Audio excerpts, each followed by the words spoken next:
Coucou, bienvenue à tous sur Caro Magic Books. Donc on se retrouve aujourd'hui toujours dans le thème de l'imaginaire, parce que c'est moi de l'imaginaire. Alors je suis contente parce que j'ai trouvé qui organisait ça, c'est Steph de Pikitty, hein, qui a un Instagram et une chaîne YouTube, et c'est justement une booktubeuse que je suis, donc je ne savais pas que c'était elle qui organisait ça. Donc ça fait ça, c'est la 5e année, je crois qu'elle le fait. Donc j'espère l'année prochaine, je vais essayer de me bloquer voilà, le mois de mai. Oui, voilà, j'aimerais me bloquer le mois de mai. Après, c'est pareil, au mois d'avril, il y a le mois de l'ASF aussi. Enfin bref, il y a plein de choses intéressantes à faire tous les mois. Mais bon, par contre, il y a, voilà, hier, non pas hier, je sais plus quand, il y a quelques jours, j'ai lu son... Non, je l'ai pas lu, j'ai regardé sa vidéo sur le mois de la fantaisie. Et bon, il y a quand même une douzaine de livres à lire, hein. Après, je pense qu'on peut y mettre des romans graphiques, des mangas, des choses comme ça. Mais bon, ça serait peut-être un peu beaucoup pour moi. Mais bon, après, on peut piocher aussi. C'est un peu comme dans tous les challenges. Pardon. C'est un peu comme dans tous les challenges. Vous piochez à droite, à gauche aussi ce que vous voulez lire, pas lire, quel genre, voilà, quelle catégorie vous voulez faire ou pas faire.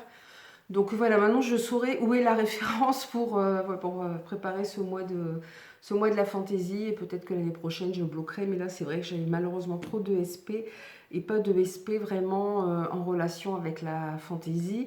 Même si là j'ai lu il n'y a pas longtemps Conte de zombies. Bon là c'était un peu de l'horreur, mais bon je l'ai lu en avril.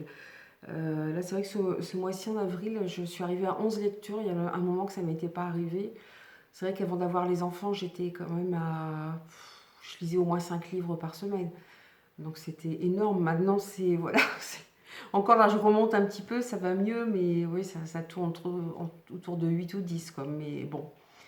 Mais c'est vrai qu'on est loin des 5. En plus, je lisais à côté des romans graphiques, des BD, des mangas, des... Enfin voilà, c'était des comics, c'était... Mais bon, c'est sûr quand on n'a pas... voilà, après, c'est les enfants qui sont prioritaires. Sinon, bah, je viens de finir... alors, j'essaie de vous montrer. Hop, non, c'est pas ça, je me trompe. Froid comme l'enfer. Alors, je vais essayer de vous montrer l'image, parce que c'est en e-book.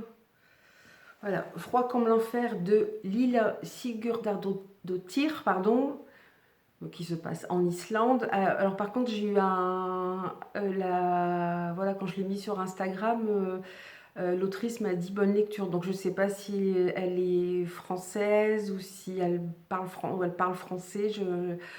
Ou voilà, je sais pas, c'est comme avec Johanna Gustafsson. Moi, je pensais, la première fois que je l'ai vue dans un salon du livre, je me suis dit, ah là là, il va falloir faire travailler un petit peu ton anglais. Et je suis nulle en anglais. Et quand elle a commencé à me parler en français, je me suis trouvée bête parce que je pensais qu'elle était islandaise, ou, enfin pas islandaise, mais scandinave. Enfin, des pays nordiques. Et en fait, non, c'est son mari qui est, alors je ne sais plus de quelle nationalité, peut-être bien islandais, je ne sais plus. Mais voilà, donc c'est pour ça que. Mais c'est vrai que c'est assez amusant parce qu'on se fait des idées comme ça. Et là, bon, bah, elle m'a quand même dit bonne lecture en français, donc je me dis bon. Ou alors elle a quelques mots en français, ou alors elle vit en France. Et c'est vrai que moi je suis allée en vacances en Islande et il y a plusieurs années de ça. Ça m'a fait rire parce que l'image qui est donnée des Islandais dans ce livre n'est pas du tout celle que moi j'ai gardée. Mais bon, moi j'y suis restée une semaine, donc évidemment, puis quand vous êtes en vacances, c'est un pays tellement beau que voilà, vous n'avez pas du tout la même, la même vision. Et notre guide parlait couramment l'anglais et le français et était marié avec une Française qu'il avait rencontrée en vacances en France et qui avait fait voilà, le chemin jusqu'en Islande pour vivre en Islande. Voilà, ils avaient une famille et tout là-bas. Donc ouais, c'était marrant de voir ces échanges comme ça. Donc voilà, donc j'ai fini celui-ci. Donc c'est Froid comme l'enfer de Lilla Sigurdardóttir. Alors par contre, je ne sais plus quelle maison. C'est Métayer Noir. Mais c'est aussi qui édite Arnaldur Indridason qui fait les commissaires Erlendur. Au cas où vous connaîtriez, c'est pareil, c'est une série avec le même commissaire. C'est comme ça que moi je suis rentrée un peu dans le polar froid, dans le polar islandais. Oui, islandais, je dis bien. Islandais, j'aimais beaucoup. Il faudrait que je reprenne sa série. D'ailleurs, je m'étais arrêtée. J'ai vu qu'il en avait sorti une autre aussi de série, donc il faudrait que je m'y remette. Voilà, alors c'est un roman qui se lit très bien, très vite. C'est policier, thriller, hein. J'ai vraiment aimé, je l'ai dévoré. C'est voilà, enfin, je vous ferai un update, mais voilà, c'était vraiment très bien. Et puis là, j'ai enchaîné avec, hop, bonjour les reflets, Ego. Donc là, de Maxime Girardot. Alors c'est Ego, et puis je sais pas si vous pouvez voir, un petit peu plus bas, on voit Libère-moi. Alors celui-là, c'est pareil, hein. Je suis pas à la moitié, mais enfin, le premier soir où j'ai commencé, j'ai avalé les pages très rapidement. Enfin, j'adore. Et par contre, ce qui m'a fait un petit peu m'embêter, c'est que il y a un premier livre en fait. Il a écrit, je pense qu'il en a écrit qu'un seul avant qui s'appelle Persona. Persona. Et voilà, et on fait des références à Persona dans Ego. Apparemment, il y a un tueur dans Persona. Alors je me suis dit, pourvu qu'ils ne disent pas qu'il sait, pourvu qu'ils ne disent pas qui c'est, parce que franchement, vu comment je dévore Ego et comment j'aime, je me dis, il va falloir que je me procure son premier roman, quoi. C'est pas possible autrement, surtout on va retrouver des personnages voilà, du premier dans le deuxième. Et ça, j'ai pas fait attention du tout. Surtout qu'au début, c'est d'autres personnages qu'on va suivre. Et c'est après que voilà, il y fait référence à cette première enquête. Et voilà, on va retrouver les personnages de Persona dans Ego. Mais je suis pourvu qu'ils n'en disent pas trop. Enfin, déjà, on sait quelques petits trucs, mais un peu plus sur la vie personnelle des différents personnages. Mais voilà, je suis pourvu qu'ils n'en parlent pas, pourvu qu'ils n'en parlent pas. Mais en tout cas, là, je suis vraiment prise dans ma lecture. Je suis super contente. Je suis super contente. Voilà. Et après, je ne sais plus quel livre. Je crois que j'ai encore un roman policier. Pareil, c'est un voilà, nordique. Et j'ai aussi un roman. Alors, c'est L'horloge, Claire et notre voyage en train vers la mer. Donc là, c'est autre chose. C'est un roman familial, d'après ce que j'ai compris. Mais bon, voilà. Sinon, je vais repasser voilà, à la présentation de mes beaux livres sur l'imaginaire. J'espère que celui-là, je ne vous l'ai pas déjà présenté, celui-là. Oh, le gros doute que j'ai là d'un seul coup, d'un seul. Je ne sais plus, sinon je m'en ce sera la deuxième fois. Je pense que si, c'est Édouard Brazé, l'encyclopédie des héros du merveilleux. Si je vous l'ai déjà présenté la dernière fois. Ça me revient maintenant. Si je dis pas de bêtises, hein, donc c'est toujours dans la collection Préau Clair Fantasy, mais je pense que je vous en ai déjà parlé, donc parce que je crois que j'avais fait tous les romans, tous les livres d'Édouard Brazé que j'avais avec moi. Donc là, oui, ça concerne donc les héros du merveilleux, toujours avec Il est un peu plus petit que les modèles que je vous ai présentés la dernière fois. Voilà, on est un peu plus, bien toujours dans des belles illustrations comme ça, parfois un peu effrayantes. Je pense qu'il y en a encore de Sandrine Gestin, oui, il y en a encore de Sandrine Gestin. Voilà. Mais je ne vais pas m'attarder dessus parce que je crois que je vous l'ai déjà présenté. Ça me revient maintenant. Sinon, là par contre, on est dans les éditions Au bord des continents, qui est aussi une maison d'édition spécialisée dans tout ce qui est fantasy, fantastique. Et là, c'est les Bestiaires des légendes. Alors, c'est de Claudine Glos et Séverine Pinault. Et c'est Au bord des continents édition. Alors là, en fait, on va suivre... j'ai jamais lu entièrement ce livre. D'ailleurs, il y a un marque-page au milieu. Là, vous avez voilà, des animaux comme ça, un peu fantastiques. Les dessins sont magnifiques. Et j'ai vu que Séverine Pinault, qui a illustré ce livre, vient de sortir un oracle des créatures extraordinaires. Et justement, on retrouve dans cet oracle, j'ai vu une review dessus, on retrouve... les oracles, c'est les jeux de cartes. Voilà, vous pouvez vous en servir pour le développement personnel. Pour ceux qui sont un peu plus aguerris pour de la divination. Mais c'est vrai que ça sert de plus en plus pour le développement personnel. Et justement, on retrouve dans cet oracle, on retrouve certaines, par exemple celui-ci, on retrouve Cerbère, on retrouve dans ce jeu de cartes. J'avoue que juste pour la beauté du jeu de cartes, de l'oracle, je l'achèterais bien parce qu'on retrouve toutes les... Voilà. Et en fait, c'est l'histoire d'une... j'ai commencé à le lire il y a quelques mois de ça, avec mes enfants. Alors il y a des trucs que je passais parce que c'était soit un peu compliqué, soit un petit peu sanglant quand même, parce qu'on raconte des histoires, c'est des fois des histoires quand même assez dures. Et, ben c'est pour Halloween, ils voulaient lire, alors je voulais lire un livre de grand, enfin c'est moi qui leur lisais bien sûr, hein. Enfin ils ont lu quelques lignes quand même, mais c'était sympa et du coup, c'est magnifique. Et du coup, c'est vrai que je l'avais que feuilleté, je l'avais jamais lu, donc là on a commencé à le lire. Et...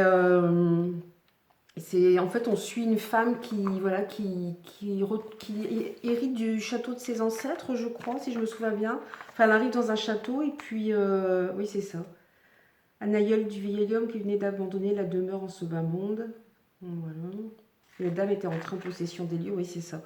Donc voilà, elle rentre dans ce château et puis elle découvre des livres.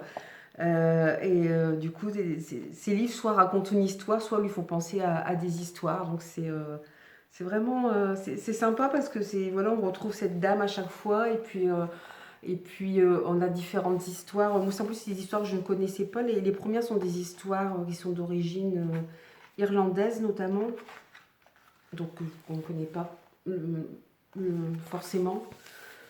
Donc vraiment, je pense que celui-ci est encore édité d'ailleurs. Je pense pas qu'il soit très très vieux.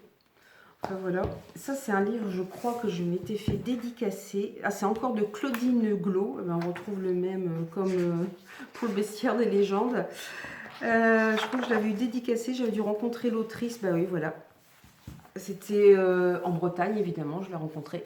Alors, il était une fois Morgane, Viviane, Mélusine et Ondine. Voilà, donc on retrouve donc deux personnages des légendes arthuriennes et puis des fées, voilà, au destin un petit peu tragique.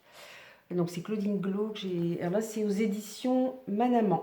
Mananan. Je ne connaissais pas du tout. Mananan. Édition Mananan.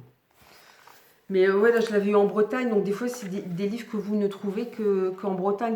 Vous allez on allait dans une de leurs FNAC, il y a tout un rayon, voilà, c'est des romans, mais des romans d'auteurs bretons. C'est assez rigolo, moi j'en avais acheté, puisque c'était vraiment, voilà, ça faisait partie de... Voilà, c'est sympa, quoi. Puis ce que je vous disais, j'allais dans une bibliothèque, il y en avait une à Rochefort-en-Terre, mais ça a changé plusieurs fois de propriétaire, mais qui était vraiment basée sur les livres voilà, qui concernaient les légendes bretonnes ou des auteurs bretons, ou qui avaient voilà, ce genre de beaux livres. Il y en a que j'ai dû acheter là-bas, de toute façon, je ne sais plus lesquels exactement, mais c'était vraiment, vraiment sympa voilà, d'un genre de bibliothèque. Il y avait à Rochefort-en-Terre et l'autre c'était à... Je n'ai pas retrouvé le nom de la... C'est une petite ville aussi qui restait un peu dans son jus au niveau... voilà, dans un côté un peu médiéval. Et la dernière fois qu'on y est allé, bah, c'était l'été dernier. Malheureusement, la librairie était assez... je n'ai pas retrouvé le nom de ce village, c'est terrible. Il est connu en plus, hein. Mais elle était située dans un bâtiment qui était tout en hauteur, donc il fallait monter des escaliers en pierre qui tournent. Et en haut, vous arriviez, oh, la librairie, tout était en pierre avec de beaux livres partout. Enfin, c'était magnifique. Et là, malheureusement, elle est fermée. Et à l'arrière, j'ai vu qu'à l'arrière, il y avait des échafaudages, des poutres de soutènement, tout ça. Enfin, je pense qu'il y a une partie qui est en train de s'effondrer, malheureusement. Alors, est-ce que c'est ça qui a fait fermer la librairie ou est-ce que c'est aussi, les temps sont durs aussi pour les librairies indépendantes? Donc j'étais un peu triste de voir cette librairie, malheureusement, qui était tellement atypique et tellement belle dans son jus breton que bon, c'était dommage. Et là, je pense que c'était l'autrice, je me demande si je ne l'avais pas rencontrée. J'avais été à un salon du livre à la Gacilly, où il y a les entreprises Yves Rocher. Et je me demande si c'est pas là que j'ai acheté son livre sur, voilà, sur Viviane, Ondine, Mélusine, tout ça. Donc c'était sympa, mais ça fait des années que je l'ai et je n'ai jamais eu le temps de le lire. Vous voyez d'ailleurs, vous avez une dédicace pour Caroline. Les vies et les légendes de ces femmes qui toutes nous relient à une mémoire nécessaire, que leur esprit, leur amour, leur voile. J'ai du mal à lire pendant très longtemps. J'ai du mal à lire.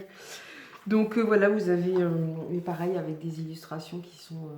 voilà, les illustrations sont de Laurence Rasson. Vous avez Morgane, vous avez Viviane, ouais, voilà. Donc c'est... voilà, c'est... J'aime beaucoup le texte, mais bon, j'ai jamais pris le temps de le lire, malheureusement, comme beaucoup de...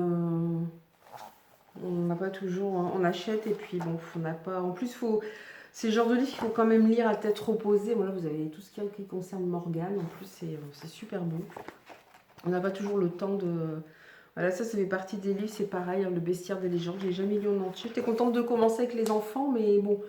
Au bout d'un moment, c'est vrai que bon, ils ont eu envie de passer à autre chose, puis c'était pas forcément adapté pour eux. Et bon, c'était donc voilà, donc Viviane et Morgane qui sont dans les Chevaliers de la Table Ronde. Mélusine, si je me souviens bien, elle épouse un homme, mais il faut qu'il... elle a une peau de serpent, je crois. Elle vit dans l'eau. Elle vient de l'eau, elle a une peau de serpent, je crois, et elle veut pas qu'il devine son identité, mais bon, enfin bref, ça se passe bien pendant des années, et puis pour finir, ouais, bah oui, on la voit là, vous voyez, elle est dans l'eau avec sa queue de sirène. C'est pas une sirène, je crois, hein, mais voilà. Et ils ont des enfants et tout, et malheureusement, ils rompent le contrôle, enfin, ils pénètrent dans la salle de bain quand elle est en train de se laver, je sais plus exactement. Et du coup, elle s'enfuit avec ses enfants. Enfin, c'est une histoire assez triste. Et Ondine, je crois qu'elle tombe amoureuse d'un homme, d'un humain, et il va pas lui rendre du tout. Enfin, voilà, il va être très ingrat. Il s'évite d'elle, si je me souviens bien, et elle finit par se noyer dans l'eau. Donc, elle n'est pas issue de l'eau. Je sais plus très bien. Vous voyez, il faudrait que je relise les histoires, parce que c'est des histoires que j'ai lues ou que j'ai apprises voilà, quand j'étais au collège, ou parce que j'aimais tout ce qui était mythes et légendes, et je me rends compte que bah, voilà, j'ai oublié plein de choses. Sinon c'est pareil, celui-ci, bah, vous voyez, c'est édition Ouest France. Je ne l'ai jamais lu non plus, c'est Contes de sorcières et de magiciens, c'est de Dominique Camus. Je vais vous montrer d'un petit peu plus près. C'est Trésor des contes des pays de France. Ouais, voilà, donc je pense que selon les maisons des... Donc ça, j'ai dû l'acheter voilà, dans une de ces librairies dont je vous parlais, à Rochefort-en-Terre ou dans cette autre ville que je n'arrive pas à retrouver. Donc là, par contre, il y a peu d'illustrations. Hein. C'est vraiment, on est plus dans du... Voilà, c'est plus avec différentes histoires. Et c'est pareil, c'est un livre que je n'ai jamais lu. Tout ça, c'est un conte d'Ille-et-Vilaine. Enfin, c'est... La brave Marinette et la méchante Catimine. En plus, c'est des contes que je connais pas. La belle Eulalie, la fiancée du dragon. Voilà. Donc, un livre bien sympa. À redécouvrir aussi. Je voulais vous montrer aussi, alors celui-là, je ne peux pas vous dire qu'ils sont édités. C'est les premiers livres que j'ai lus qui m'ont un peu plongé dans tout ce qui est fantastique, mythologique, tout ça. Donc, ils ne datent pas de... voilà, ils ne sont pas récents, je vous le dis tout de suite. Celui-là, notamment, ça a été mon premier livre, c'est-à-dire la mythologie grecque et romaine. Mes parents m'avaient offert ce livre, je n'arrivais pas à m'en détacher. J'étais tout le temps plongée dedans. C'était ma première incursion dans la mythologie, et notamment dans la mythologie grecque. Et voilà, je pense que j'ai une nouvelle encyclopédie Nathan, ça a peut-être été réédité depuis. C'est de Rémi Simon, et voilà. Et pour l'époque, le livre était super bien fait, les illustrations. Bon, maintenant, c'est sûr, ça, voilà, ça va paraître un petit peu vieillot. Puis vous voyez, le livre a un peu jauni aussi. Mais je l'ai lu, relu et re-relu. Et qu'est-ce que j'ai pu passer du temps dans ce... Voilà, vous voyez, les images sont un peu... Bon, c'est plus trop à la mode. Après, il y a des peintures célèbres aussi. Alors, on reconnaît Médée. Donc vraiment, ça a été ma première incursion dans la mythologie. C'est pareil, vous avez des généalogies. Vous avez des généalogies des dieux, mais aussi des généalogies de certaines familles comme les Atrides ou les... Voilà, voilà, il était super bien fait. En plus, il y avait les attributs des divinités. Il y avait... Enfin, c'était... Ce livre, et je l'ai lu, mais relu ce livre, mais vraiment j'adorais. Il y avait toujours des petits encarts. Là, vous avez comment Jason et les Argonautes, et le navire s'appelle l'Argos, je crois, si je me souviens bien. C'est voilà. Et bon, je l'ai lu, j'étais au collège, hein, je devais être en 6e ou en 5e, donc c'était quand même très abordable. Et je vois là, j'ai pas mal, comme je travaille en bibliothèque, je vois j'ai pas mal d'enfants qui des primaires, parce qu'on reçoit les écoles qui viennent me demander, ou même extérieurs, là c'est Artemis, qui viennent me demander, on a un revival, je trouve, en ce moment de la mythologie gréco-romaine. Je trouve ça bien parce que ça a été laissé de côté pendant un moment, et là ça revient un petit peu plus à la mode, si je peux dire. Et c'est bien parce que c'est aussi, ça fait aussi partie de notre culture, quoi. Donc c'est important. Vous avez l'enlèvement des Sabines, tout ça. Enfin, voilà. Donc c'était vraiment un des premiers livres, mais vraiment que j'ai adoré. Et voilà, je ne le quittais pas. Alors après, du coup, j'ai voulu me lancer dans un autre livre qui s'appelle Merveilleuse mythologie. Alors là, nous n'avons ni nom d'auteur, ni maison d'édition. Mais celui-là, alors j'ai dû l'acheter aussi quand j'étais au collège. Ce qui est bien, c'est qu'il y a tous les... Il faudrait que je le relise. Parce qu'en fait, je l'ai acheté aussi au collège, mais il était trop compliqué. Trop compliqué, moins d'illustrations. Du coup, vous voyez un peu, voilà, c'était quand vous êtes en 6e, 5e, c'était un petit peu compliqué. Mais ce qui est bien, c'est qu'il y avait vraiment toutes les mythologies dedans. Vous avez l'Europe, les Scandinaves, les Celtes, les Romains, les Slaves, les Grecs, le Moyen-Orient avec les dieux iraniens, mésopotamiens, cananéens, pardon, égyptiens, l'Asie avec les dieux hindouistes, bouddhistes, le jainisme, les dieux chinois et japonais, l'Amérique avec les dieux indiens d'Amérique du Nord, les dieux d'Amérique précolombienne, les dieux vaudous, l'Afrique noire avec les dieux africains. C'est ça qui était super, quoi. C'est que pour une fois, on avait vraiment... par contre, vous avez des photos comme ça qui sont magnifiques. Vous avez vraiment un peu toutes les mythologies. Alors, c'est vrai que certaines ne sont pas très abordables, hein, parce que les noms sont pas faciles, hein, du genre Zarathustra. Bon, bah maintenant, je sais le dire, mais à cette époque-là, les dieux indiens, tout ça, c'était pas facile. Donc il y en a qui m'ont marqué, qui sont restés, voilà, que j'ai gardé en mémoire. Par contre, par exemple, je vois les Amérindiens, mais les dieux précolombiens, peut-être quelques-uns. Les dieux amérindiens, je ne me souviens plus du tout. Les dieux vaudous, oui, ça m'avait un petit peu marqué, les dieux vaudous. Mais c'est pareil, les dieux celtiques, c'était pas les noms sont très compliqués, des dieux celtiques et slaves. Donc, là, je voyais, ils reparlent des Eddas, tout ça. Maintenant, les Eddas, je sais ce que c'est. C'est une série de poèmes, hein, scandinaves, mais qui nous ont permis justement d'en savoir un petit peu plus sur l'écriture, sur les runes. Mais je crois à savoir que ça a été retraduit par des moines catholiques. Donc je crois que c'est à prendre un petit peu avec des pincettes parce que ça a été remis un petit peu à la sauce quand même catholique. Mais au moins, on a une trace, on a une mémoire avec ces Eddas. Donc c'est pareil, je ferais que je le relise. Voilà, maintenant, je pourrais... Et puis c'est vrai qu'avant de commencer partout, j'avais eu comme tout le monde mes classiques, les contes. Voilà, j'avais eu les contes de Perrault. Celui-là, je l'avais eu en double. Je l'avais eu par mon parrain, m'avait offert... les images sont un peu... c'est le chaboté. Et le livre, il a complètement... Il a déteint tout ça. Enfin, il est jauni, mais il est vieux. Je l'avais eu, voilà. Donc, je ne sais même pas si j'étais au collège quand je l'ai eu. La Belle au bois dormant, tout ça. Je crois qu'en plus, La Belle au bois dormant, l'histoire va un petit peu plus loin que l'histoire classique. Oui, c'est ça. Ça va un petit peu, c'est en regardant ça va plus loin que l'histoire. Ça se termine pas au moment où le prince embrasse la Belle au bois dormant et tout le monde se réveille et tout va bien, quoi. Il y a une suite, tout ça, moi, c'est pas mal. C'est pareil, mais bon, ça fait partie de notre folklore, donc c'est sympa de découvrir ces premiers contes. Et je l'avais reçu. Ah oui, effectivement. Ce que je dis, je l'ai reçu en double. J'ai mon parrain qui me l'avait offert et je l'avais reçu parce qu'on recevait des livres quand on était à l'école selon le classement qu'on avait. On recevait des livres. Donc effectivement, celui-là, je retrouve marqué deuxième prix CP 81-82. Le livre, il a quand même 30 ans. Waouh! Mais vous voyez, comme je conserve bien mes livres quand même, je fais attention, hein, il est toujours bien. Et je l'avais en double. Alors qu'est-ce que j'ai fait du double? Je ne le retrouve pas. Oh, puis j'adorais les images. Je me faisais plaisir à regarder les images. Ça, c'est Peau d'âne, j'en souviens encore. C'est pareil, je l'ai lu, relu ce livre et c'est... Ah bah c'était... Ouais, c'est marqué Fernand Nathan. Donc je suppose que ce sont les éditions Nathan. Bah, cette époque-là, c'était encore marqué Fernand Nathan.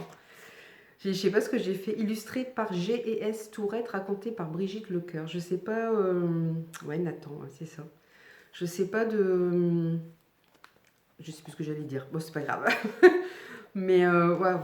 Mais j'aimerais bien retrouver le deuxième. Ou alors je l'ai peut-être laissé à ma soeur. Du coup. Et celui-ci, je crois que c'est mon parrain qui me l'avait offert aussi. Pas de bêtises. Celui-là, je le trouvais vraiment très bien parce qu'en fait, il racontait des contes et légendes de tous les pays aussi. Donc c'est pareil, vous n'aviez pas que les contes occidentaux, enfin d'Europe, parce que l'Occident, parce qu'il y a des contes russes et tout. Donc, vous avez pas mal de contes là, vous avez les contes amérindiens notamment. Il y avait, bon bah, on voit là un peu à l'image, hein, c'est type slave ou russe. Voilà, on a toutes les. Et c'est pareil, c'était un plaisir de lire et relire ces histoires parce que.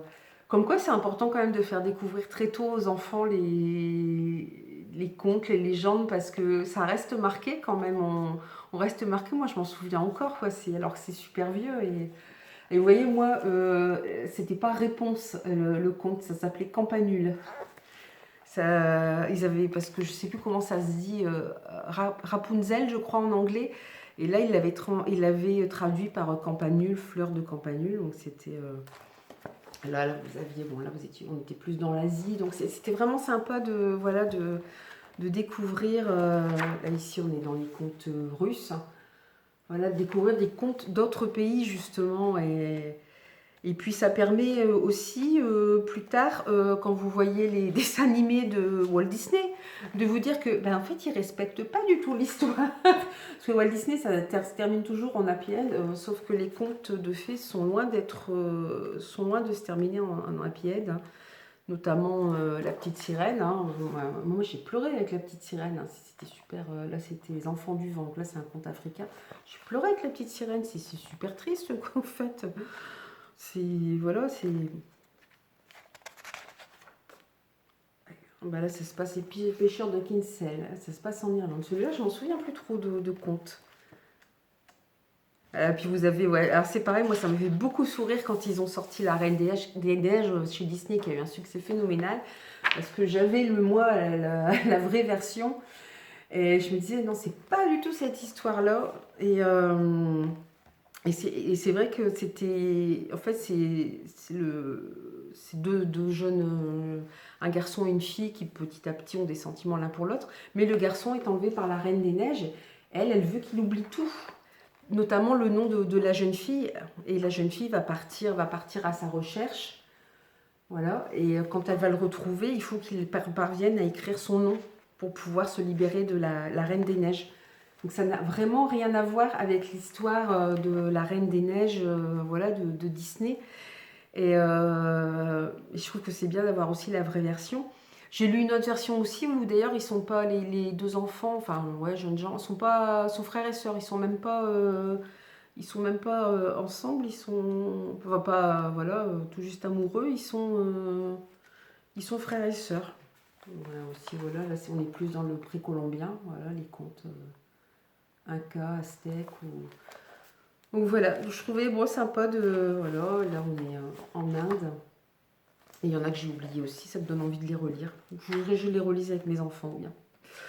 Mais c'est vraiment, je trouvais vraiment sympa ça permet, comme quoi les contes vous restent quand même vachement marqués. Et c'est bien de découvrir aussi d'autres styles voilà, de contes de d'autres pays, parce que ça vous ouvre déjà sur une culture. Parce que après, bon, à l'école, on n'en parle pas forcément. Et puis c'est tellement beau, c'est tellement magique, mais c'est parfois dur, hein. C'est vrai que les contes de fées, enfin moi j'avais lu une version de Petit Chapeau en rouge. Bon, ok, le loup il essaie de la bouffer, mais ce que les chasseurs font subir au loup, c'est waouh. Je dirais, ils pouvaient se contenter de le tuer, ils sont pas obligés de le... Je sais plus ce qu'ils lui font exactement, mais c'est horrible, quoi. Et c'est vrai que quand vous lisez la... J'en avais relu pendant... à la fac, en fait. On avait dû relire des contes, donc on avait les vraies versions. Alors, c'était dans des livres assez gros, type folio, tout ça, écrit tout petit. Et c'est vrai que les versions étaient beaucoup plus dures, enfin c'était enfin à la base c'était des contes oraux, hein, puisque Perrault, en fait, il a recueilli les contes du folklore. C'est pas lui qui il les a retranscrits, voilà, mais c'est pas lui qui les a inventés. C'est vraiment du folklore, donc vous avez quand même des scènes, puis voilà, et ensuite derrière il fallait étudier toute la psychologie des contes, c'était pas mal, quoi. C'était ardu, c'est pas évident, mais c'était vraiment intéressant. Donc voilà, donc je sais pas si ce livre a été, mais en tout cas je suis sûre qu'il existe, voilà, une multitude de livres qui parlent des contes ou des folklores d'autres pays. Mais voilà, moi j'avais vraiment ces livres-là, voilà, je les ai conservés. Je suis contente de les avoir conservés, ça me donne envie de les relire. Je pense qu'il faudrait que je les lise aussi à mes enfants, parce que tout compte fait, à part les Disney, ils n'ont pas vraiment... Moi j'ai lu ça avant de voir des Disney, parce qu'à mon époque il y en avait très peu des Disney, il y en avait un par an qui sortait. Et on n'allait pas au cinéma, donc la première fois que je suis allée au cinéma, c'était pour voir Bambi. Évidemment, j'ai pleuré comme une madeleine. L'horreur, c'était terrible. J'en suis pas encore remise, mais voilà, il n'y avait pas autant de choses à la télé, tout ça, et ouais. Mais c'est vrai, là, je me dis, il faudrait que je vois tout ça avec mes enfants, que je relise quelques histoires, bon, pas les plus cruelles, parce qu'il y en a qui sont quand même... Parce que c'est vrai que par exemple, La Belle au bois dormant, je veux dire, elle en bave la pauvre, hein, même après avoir été réveillée par son prince charmant. Mais bon, voilà. Ben, j'espère que tout ça vous aura plu, vous aura donné aussi envie de vous replonger dans le merveilleux, dans le fantastique, de redécouvrir peut-être vos vieux livres aussi, de les ressortir. Donc comme d'habitude, n'hésitez pas à laisser un petit like, un commentaire, à vous abonner à la chaîne aussi. Bon, je sais bien qu'en ce moment, les gens ont un peu autre chose en tête et n'y pensent pas forcément, mais bon, c'est toujours encourageant de voir qu'on est suivi quand même un petit peu, même si voilà, c'est toujours sympa de vous parler de mes lectures. Voilà. Je n'attends que des interactions, allez-y, commentez, likez, abonnez-vous, voilà, il n'y a pas de souci. On pourra discuter imaginaire si vous voulez. Donnez-moi aussi vos références à vous, ce que vous avez, voilà, ce qui vous a marqué. Voilà, ce sera avec plaisir que je vous lirai. Du coup, je me rends compte que je ne vous ai pas encore parlé non plus de mes beaux livres sur les dragons. Donc, ce sera pour une autre fois. Donc, en attendant, je vous souhaite, comme d'habitude, de belles aventures livresques. Et puis, je vous dis à très bientôt. Bye bye!